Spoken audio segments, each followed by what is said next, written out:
¿Qué tal, estimados auditores y la Radio Portales nuevamente reunida aquí para revivir la historia y poder seguirlos entusiasmando con esto que es tan hermoso, revivir nuestro pasado? Así que saludo con especial atención aquí a mi compañero de labores, Patricio, ¿qué tal? Gusto saludarte. Hola Jorge, un gusto estar nuevamente reunidos, aunque sea en la distancia, para poder compartir nuevamente con nuestros radioescuchas todos estos momentos de nuestro Chile, como el que acabamos de ver el día de ayer, porque ayer fue un día histórico para Chile, indudablemente. Bueno, sí van pasando los minutos, van pasando los momentos, van pasando las situaciones en Chile, y de pronto uno vive la historia y no se da cuenta de ello. Bueno, hoy día vamos a rememorar hechos ocurridos en el siglo XIX, sin duda son las raíces de lo que somos hoy día. Entonces, esa es la gran importancia de la historia. Nos da nuestra identificación como ciudadanos, como patria, como nación. Y ese es todo el interés que nosotros tenemos, que nuestros conciudadanos tengan ese conocimiento de nuestras raíces. Adelante, Jorge. Bueno, queremos profundizar y darle término al periodo del José Joaquín Pérez, el decenio, digamos, 1861-1871, y queremos hacer un paralelo. Mira, mientras se desarrollaba la guerra contra España, había recién en Estados Unidos terminado la guerra de secesión, guerra que fue desde 1861 a 1865, donde apareció un tipo de buque especial, el Monitor. ¿Cuál era la gracia del Monitor? El Monitor tenía muy poca superestructura, o sea, muy poca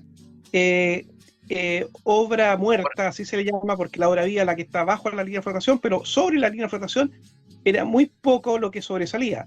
Por lo tanto, era una dificultad, digamos, para los buques enemigos para poder primero identificarlo, divisarlo y después, digamos, atacarlo. Pero además tenía la gracia que en el centro tenía una torreta que giraba. Y la torreta giratoria le daba una ventaja, porque antes los buques, al tener los cañones, digamos, fijos por ambas bandas, eran los buques los que tenían que ir girando. Aquí el buque se podía mantener, digamos, y era la torre la que giraba. Pero estos buques fueron mayoritariamente utilizados en las desembocaduras de los ríos, donde se desarrolló fundamentalmente las grandes batallas. El primer Monitor justamente entró en combate en la batalla de Hampton Roads contra el Virginia. Este era un buque, digamos, de los unionistas contra los confederados. Y tuvo mucha importancia porque resulta que Perú compró dos de estos monitores que participaron en la guerra, que después lo rebautizó Atahualpa y Manco Cápac. Pero mandó a construir paralelamente el Huáscar a Inglaterra con características de monitor. Hay muchos historiadores, digamos, que no les gusta tratar los monitores, lo tratan de blindado. Pero si nosotros vamos a las características principales, el Huáscar tenía justamente eso, tenía su torreta giratoria y tenía muy poca superestructura. Ahora, bueno, a propósito de la guerra contra España, Chile también había mandado construir buques, había mandado construir la Chacabuco y la O'Higgins, dos corbetas en Inglaterra, y estas corbetas habían sido detenidas, digamos, su entrega, porque evidentemente Inglaterra estaba, digamos, neutral entonces, en esa guerra. Así que, pero cuando ya Chile se dio cuenta de que Perú estaba teniendo una supremacía, porque no solamente tuvo después al Huáscar la independencia, tuvo la corbeta América, la corbeta Unión, y tuvo además estos blindados, Chile se preocupó. Y Chile se preocupó, digamos, hasta que, asumido después el nuevo gobierno, el gobierno de Federico Errázuriz, se mandan a construir estos grandes blindados a Inglaterra. Cochrane y Blanco, que inicialmente tenían designación de Santiago del Paraíso. Pero fíjate que para poder cerrar el segundo periodo, digamos, de José Joaquín Pérez, hay otros hitos históricos que vale la pena destacar. Fíjate que el 3 de julio de 1868 se crea la Escuela de Tripulantes de Chile, que posteriormente pasó a llamarse la Escuela de Grumetes, y que funcionó inicialmente en un pontón, después pasó al vapor Valdivia, pero que es la cuna de la formación de nuestra gente de mar, que ahora funciona en la isla Criquina. Y 2 años más tarde, en 1870, se tomó la decisión de la Escuela Naval, que funcionaba, ¿no es cierto?, en la escuela como Escuela Náutica del Estado, llevar los años posteriores, digamos, a la formación inicial que hacían en la escuela militar, llevarlas también a bordo de buques, para que tuvieran esa instrucción práctica. Y en el buque que más se repitió esta instrucción fue justamente el Esmeralda. Así que tenemos esos dos hechos importantes, digamos, que mencionar, que no quiero que se me escapen y no quiero que pasemos, digamos, al próximo periodo sin destacarlo. Pues, además, hacer presente que una vez que se terminó la guerra contra España, se acabó ese conflicto, los buques se desplegaron en una cruzada hidrográfica. Muchos de ellos, Covadonga, Esmeralda y otros vapores, se desplazaron hacia el sur e hicieron reconocimientos hidrográficos en muchas partes del litoral chileno. Y ahí aparece a aparecer la figura entonces de Francisco Vidal Gormaz. Francisco Vidal Gormaz, que años más tarde iba a ser designado como el primer director de la Oficina Hidrográfica de la Marina, que es la precursora de nuestro actual CHOA, Servicio Hidrográfico y Oceanográfico de la Armada. Así que, y no quiero que se me olvide que a fines de 1868, una vez que llegaron las corbetas O'Higgins y Chacabuco, parten estas dos corbetas más la Esmeralda al Perú para traer los restos de O'Higgins. Y esto es importante porque lo hemos conversado muchas veces. Fíjate que O'Higgins, nuestro padre y la patria, tuvo tremenda importancia para nosotros, pero una vez que se fue, él abdicó y se fue en 1823 a Lima, estuvo hasta 1842 allá, hasta que murió en Lima. Y no una situación pasiva, sino una situación bastante activa. Tanto es así, digamos, que Perú lo reconoce como el gran mariscal. En muchos libros que he leído yo, dice el gran mariscal, o sea, le tienen un reconocimiento tremendo. Es algo, digamos, que como los dos somos o'higginistas, tenemos que conversar con el Instituto O'Higginiano, porque no solamente Chile, digamos, lo tiene como un prócer, sino que también le tiene bastante cariño y bastante respeto, digamos, el Perú. ¿Qué me dices, Patricio? Bueno, mira, volviendo un poquito a lo del Huáscar, es interesante saber que hay dos blindados de esa época solamente a flote en el mundo. El Warrior, Sí. que es británico, fue votado en 1860 y todavía se lo mantienen a flote. Ese es el más antiguo. Y después de ese viene nuestro monitor Huáscar. Así es que para todos los chilenos tiene que ser un orgullo poder mantener esta reliquia histórica, como se le dice, pero a la vez es una tumba. Y es una tumba de 3 comandantes. Ahí murió primero nuestro querido comandante Arturo Prat Chacón, después muere el comandante Don Miguel Grau y finalmente el comandante Thompson, Manuel Thompson. Entonces es una tumba de 2 chilenos y un peruano que nosotros conservamos con un respeto enorme y a los cuales tenemos siempre el gusto de llevar a nuestros compatriotas de visita y explicarles qué fue lo que pasó, cómo fue el abordaje, por dónde descendió Prat, qué fueron las cosas que hizo, etcétera. Como decía Jorge, estos monitores eran buenos para navegar aguas calmas. Somera. Claro, por lo tanto es un mérito más que se le da al almirante Grau, que operó en aguas ya bastante más complicadas para un monitor, porque eran pequeños, y no eran buques grandes. Cuando ustedes vayan a Talcahuano, fíjense en el tamaño del buque, en cuánto sobresale del agua, que como decía Jorge, se llama obra muerta, la viva es la que está bajo el agua. Y después cuando viajen aquí, que vean la réplica de la Esmeralda, fíjense ustedes que el tamaño de la Esmeralda es mayor. Y también fíjense en la popa de la Esmeralda y traten de recordar la proa del Huáscar, porque ahí se produce el salto de Prat, y es un salto de arriba hacia abajo. ¿Y por qué es importante decir esto? Porque hay muchos que de repente han negado que Prat saltó al abordaje, que por la dificultad, que esto, otro. No fue difícil en cuanto al aspecto físico saltar. Lo difícil de saltar era que lo recibía una lluvia de bala al otro lado. Pero ahí se queda bastante demostrado que el salto de Prat fue totalmente factible y con bastante, diría yo, facilidad. Facilidad desde el aspecto, insisto, del aspecto físico.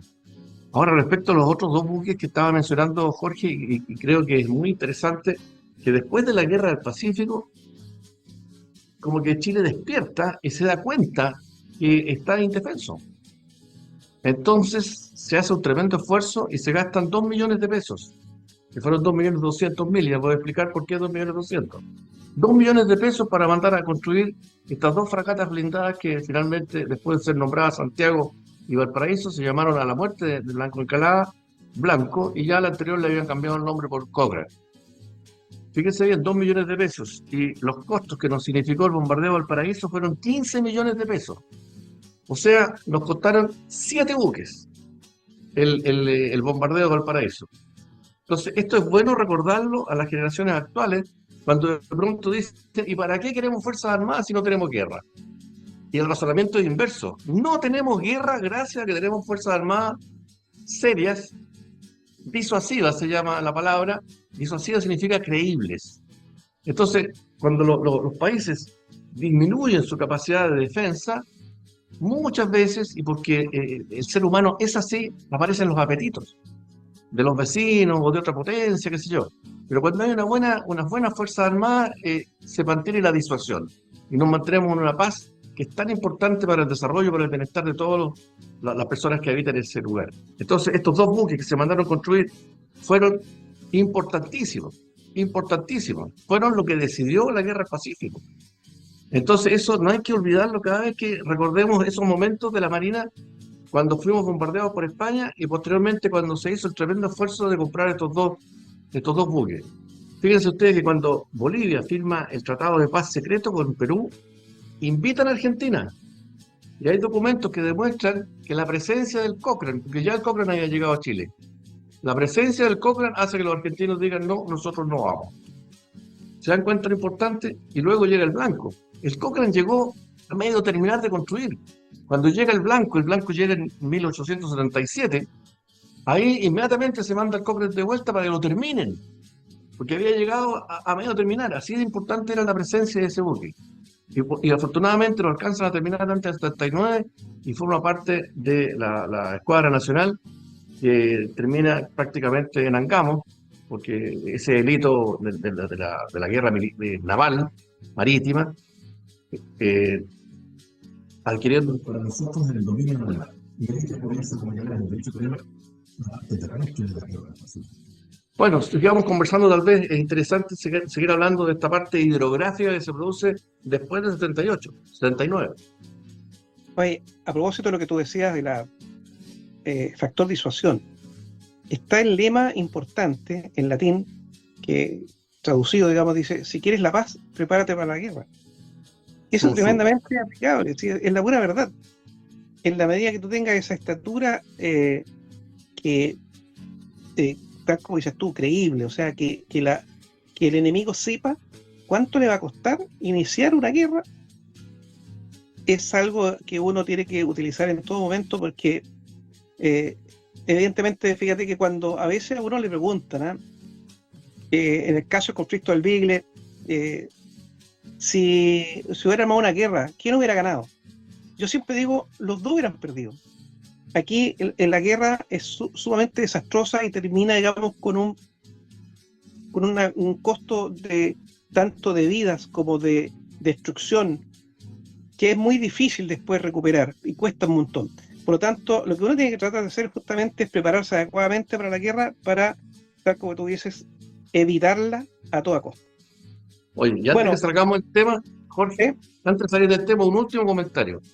El presidente Aníbal Pinto en 1878 tuvo una situación económica crítica. Y saben ustedes, queridos amigos, cuál fue la brillante idea que se le ocurrió al gobierno, porque no es el presidente, sino que el gobierno, el equipo. Vendamos los buques. Y se pusieron a la venta el Cochrane y el Blanco. Fíjense que Rusia estuvo a punto de comprarlo, hubo unas conversaciones con Rusia que tuvo interés en comprar los dos buques. Si se hubiesen vendido esos buques, se habría solucionado el problema económico de Aníbal Pinto y Chile no sería lo que es hoy, porque habríamos entrado a la guerra del Pacífico y no habríamos tomado todo lo que es la gran minería chilena. ¿Se dan cuenta ustedes, queridos amigos, lo que puede significar una mala decisión respecto de lo que es mantener una seria protección a nuestros intereses? Eso era todo respecto de los dos buques, Jorge. Bueno, respecto de la... Mira, el personaje que vamos a conversar ahora, Francisco Vidal Gormaz, que fue el primer director de la Oficina Hidrográfica de la Marina. El año 2024 se cumplieron 150 años ya de la creación de esa oficina, que posteriormente tuvo cambios, digamos, de denominación, pero fue creciendo en importancia, que cuando se creó la Organización Hidrográfica Internacional, que tiene sede en Mónaco, este organismo, digamos, fue uno de los fundadores. Tanto es así que un exdirector del Servicio Hidrográfico, Oceanográfico de la Marina, fue presidente además de esa comisión internacional, Conte Gorsiglia. ¿Qué tal? Ahora, el Servicio Hidrográfico, Oceanográfico de la Marina tiene una reputación tremenda. Y no por lo que le pasó el 27F vamos a poder bajar toda la categoría y la expertise y todo lo que hace para poder contribuir a todo lo que es seguridad de la navegación en el mar, a las generaciones de cartas, digamos, para la ayuda a la navegación. Y actualmente tiene una sala donde se lleva el control de cada momento sísmico superior, digamos, a grado 7, que genera algún tipo de riesgo para el país. Esa me ha tocado, digamos, visitarles varias veces. Es un orgullo, fíjate, porque ahí está el comando central que trabaja paralelo, digamos, con la antigua ONEMI, ahora Senapred, para poder tomar las acciones necesarias para poder contrarrestar, digamos, cualquier riesgo que se produzca a raíz de un fenómeno telúrico. Así que, y bueno, y Francisco Vidal se le considera el padre de la hidrografía porque efectivamente fue el que más trabajo hidrográfico hizo en ese momento. Él desembarcó en varios buques, hay varios otros oficiales, digamos, que también realizaron este trabajo, pero el que más se destacó, y él permaneció varios años a cargo de esta oficina hidrográfica, y fíjate que muchos de esos trabajos también fueron después llevados a universidades. La Universidad de Chile tiene en sus anales, digamos, mucha literatura que se relaciona con esto mismo. Así que bien vale la pena destacar a este personaje. Yo creo, digamos, que con nosotros como Corporación Patrimonio Marítimo financiamos la publicación de un libro donde muestra toda la trayectoria de Francisco Vidal Gormaz y que bien merecido se lo tiene. Ahora, la fundación, la creación de la oficina hidrográfica también fue decisiva para la Guerra del Pacífico, porque la oficina partió funcionando en 1874, 5 años antes del conflicto. Por lo tanto, ya había conseguido levantar cartas que fueron importantes para el desplazamiento de los buques, para evitar varadas y todo tipo de cosas. Fíjense ustedes lo que pasa en el combate de Punta Gruesa. Ahí el tema es cuánto fondo, cuánta agua va bajo la quilla del buque.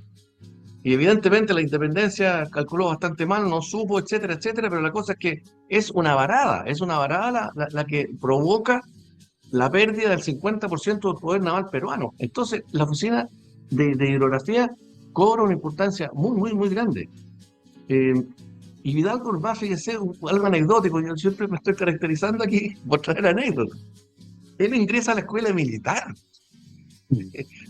No entra a la escuela naval, entra a la escuela militar, a la militar en 1851 y egresa como cadete en 1850, no, perdón, ingresa a la escuela militar y egresa como cadete en 1851 y en 1854, 3 años después, es nombrado guardiamarina de la Armada de Chile.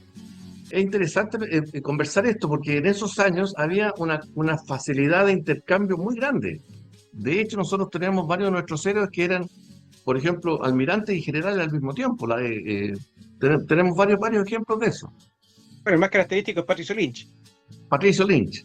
Pero otra cosa que les quiero comentar antes que nos vayamos de este tema es que a la hidrografía también cooperó el teniente señor Arturo Prat Chacón. Así es, el teniente Prat a bordo de la Esmeralda, probablemente, no recuerdo el buque, puede ser otro, pero a bordo de uno de los buques de la Armada de Chile, hizo el levantamiento de la bahía Cumberland, en la isla Juan Fernández. Y en otro viaje que hizo él a Pascua, se realizó, él no lo hizo, lo pregunté antes de conversar con todos ustedes, pero a bordo del buque iban oficiales que realizaron el levantamiento de Isla de Pascua. Pero ya don Arturo también había tenido conocimiento y había tenido actividad de hidrografía. porque era inherente a la profesión del marino. Saber sondear, saber ver la profundidad de las bahías, de los puertos, donde era posible o no atracar, los pasos, sobre todo en nuestro sur. El norte no es tanto, no es tan complicado navegarlo, pero el sur hay que tener cartografía. Para cerrar un poco la parte que yo quería mencionar, ahora el servicio hidrográfico de la Armada, que nosotros agradecemos a nuestros amigos israelitas que comprendan que la sigla del Servicio Hidrográfico de la Armada, que es SHOA, coincide con una palabra que es muy dura y es muy difícil de aceptar por parte de Israel, porque la SHOA es el holocausto. Así es que nosotros, como este servicio tiene tantos años, hemos mantenido la sigla, pero con el debido respeto a lo que significa nuestros hermanos israelitas. Bueno, el famoso SHOA actual no solamente hace cartas, sino que está encargado de las cartas del horario oficial de Chile, alertas de tsunamis y la oceanografía. Todo eso ha ido abarcando este servicio que cada vez crece más. Y tuve el gusto de estar en Perú y estuve en el Instituto Hermano que hay en Perú con alertas de tsunami, con boyas extendidas por todo el Pacífico. O sea, tanto Chile como Perú, que entre los dos cubrimos, yo puedo calcular así a ojo con varón, unos 7.000 kilómetros de la cuenca Pacífico, ya tenemos totalmente cubierto todo lo que es posibles terremotos, o sea, posibles consecuencias de terremotos, que son los llamados tsunamis, que antes le llamaban maremoto. Maremoto con M. Fue importante también el trabajo que hizo Francisco Más, sirvió para definir dónde levantar posteriormente faros. Nosotros teníamos cualquier cantidad de faros hacia el sur, y cuando lleguemos ya más o menos a esa fecha, porque esto ya terminando, digamos, el siglo XIX, que la Armada contrató a un personaje, un profesional del área, a George Slide, para que llevara adelante todo este levantamiento de faros. Y tenemos todavía faros, bueno, el faro Punta Ángeles es más antiguo, pero tenemos también el faro Dungenes al entrar, el Estrecho Magallanes, faro San Pedro, mucho, digamos que... El Evangelista. El Evangelista, sí. Famoso, porque ese dio pie a una novela. Sí, de todas maneras. Faro del fin del mundo, faro del fin del mundo. Y el faro más austral, por el Diego Ramírez, imagínate. Claro. Entonces, bueno, y en esa época, además, cuando recién partieron los faros, eran habitados. Bueno, ahora muchos ya tienen la posibilidad de estar con familia, digamos, que es bastante más grato, y por supuesto, digamos, mucho más llevadero. Pero en esa época me imagino el sacrificio que significaba. He visto fotos de la época cuando recién se estaban levantando las construcciones, con líneas de ferrocarril, digamos, para poder transportar los bloques, para poder levantar, digamos, estos edificios.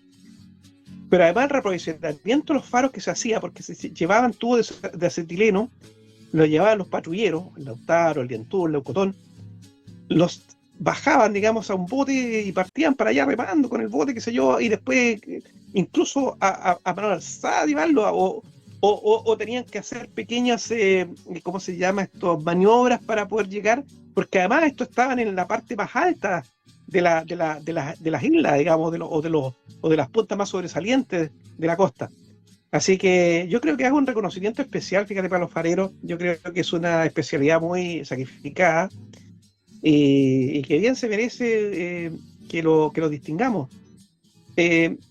Hace poco, el año antepasado, no me acuerdo bien, pero hubo un suboficial que participa con nosotros, que sacó un libro escrito justamente por él para destacar justamente lo que estamos conversando.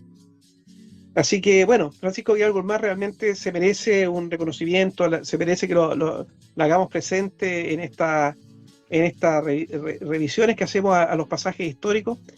Y bueno, me imagino, digamos, que deben haber plazas, deben haber calles que cuando nuestros audioscuchas se encuentren con ellas se van a recordar, digamos, de este personaje. Y para qué decir, digamos, tuvimos el buque oceanográfico de Algo Más, que fue comprado en Estados Unidos hace poco y dado de baja hace un par de años atrás, que bien rememora su nombre. Antes de él tuvimos también otro buque, así que a mí me gustaría, bueno, sigo insistiendo, digamos, les sigo repitiendo que nosotros tenemos creado un WhatsApp para que ustedes se entusiasmen, nos manden sus sugerencias, sus comentarios. Y lo que queremos es armar un grupo, para justamente, vuelvo a repetir, ir a visitar buques, ir a visitar buceos. Ya, dado que estamos hablando ahora de la parte de hidrografía, el servicio no se alcanza a ver bien, Patricio. Fíjate, colócalo un poquito más atrás a lo mejor. Bueno, yo no, por lo menos no lo veo bien, pero no importa. Le vamos a pedir, digamos, a Marcos que lo haga presente, digamos, en cada sesión. Pero el CHOA, el edificio del CHOA, que ya es un edificio centenario y patrimonial, tiene a la entrada un pequeño museo que habla justamente de lo que estamos conversando. Tiene las figuras, digamos, de los personajes que hicieron los primeros trabajos hidrográficos, tiene las primeras cartas náuticas, los primeros levantamientos, así que vale la pena realmente. Pero claro, el CHOA se abre, digamos, para el Día de los Patrimonios, por eso que nosotros le ofrecemos que con nosotros puedan ir cuando nosotros tenemos pertinente. Así que entusiásmense, háganlo. ¿Por qué no? Si tienes el papel, por favor, Patricio, repite el número. Voy a repetirlo lentamente para aquellos que quieran tomar nota. Como todo celular es más 569 47 71 2984. Repito, más 569 47 71 2984. Es ideal que manden WhatsApp, de tal manera que cuando yo llego en la noche a revisar ese teléfono, porque nos lo ando trayendo para todos lados, cuando yo llego en la noche, ahí contesto de inmediato o le hago un rebote a Jorge para que lo conteste él. En definitiva, ambos estamos totalmente en conocimiento de los mensajes que nos llegan. Así que aprovechen de hacerlo vía WhatsApp, porque ahí es seguro que les vamos a contestar sin ningún problema. Bueno, como nos quedan pocos minutos, fíjate que durante la construcción, el primer blindado que se construyó fue el blindado Cochrane. El jefe de la comisión en Inglaterra fue el almirante José Anacleto Goñi. Él era el mando superior, digamos, de todos los oficiales que estaban allá. Y dentro de sus oficiales, en el Cochrane estaba el teniente Luis Uribe Orrego. Teniente Uribe, que a los pocos meses de llegar a Inglaterra se enamora de una ciudadana británica, Elizabeth Newlaw, que era viuda. Y él solicita casarse con ella, ante lo cual no tiene, digamos, el permiso inmediato. Así que al no tener el permiso inmediato de su superior directo, él insiste y lo manda directamente al superior naval a Chile. Ahora, esto Jorge, no le gusta para nada, digamos, al almirante. Jorge, ¿te parece que dejemos para el comienzo del próximo programa qué fue lo que hizo el teniente Uribe? Porque el almirante lo metió preso. Sí, sí. Bueno, mira, dejemos solamente enunciado algunas cosas. Dejemos enunciado, digamos, que la sanción se la aplicaron, pero evidentemente que el teniente Uribe nunca se sintió que él estaba faltando, porque él, de su solicitud, después consultó a sus compañeros en Chile y le dijeron, oye, está aprobada. Por lo tanto, una vez sintiéndose que estaba aprobada por la superioridad naval, él decidió y programó y se casó. Bueno, ¿y quién salió en su defensa? El recientemente nombrado abogado Arturo Prat. Así que, bueno, eso, la verdad, es que se retrata. Yo tuve la suerte el año pasado de presentar un libro escrito por su bisnieto, el doctor Carlos Venegas Uribe, que entrega bastantes y valiosos detalles de lo que sucedió. Claro, nos va a tomar un par de minutos, así que no lo podemos hacer ahora, lo vamos a dejar, digamos, para partir con eso la próxima semana. Pero es importante, incluso fíjate que es importante para entender por qué, habiendo sido Luis Uribe y Arturo Prat del mismo curso, Arturo Prat era comandante y Luis Uribe era teniente, y era su segundo comandante en la Esmeralda. ¿No? Claro, esta sanción le significó, digamos, un retroceso, digamos, dentro de su escalafón, y lo hizo perder, digamos, un orden, digamos, de precedencia. Así que, bueno, lo dejamos entusiasmado, digamos, para la próxima semana, así que partimos con eso y espero que les haya gustado, digamos, todo lo que hayamos conversado. Así que muchas gracias y nos vemos. Nos vemos.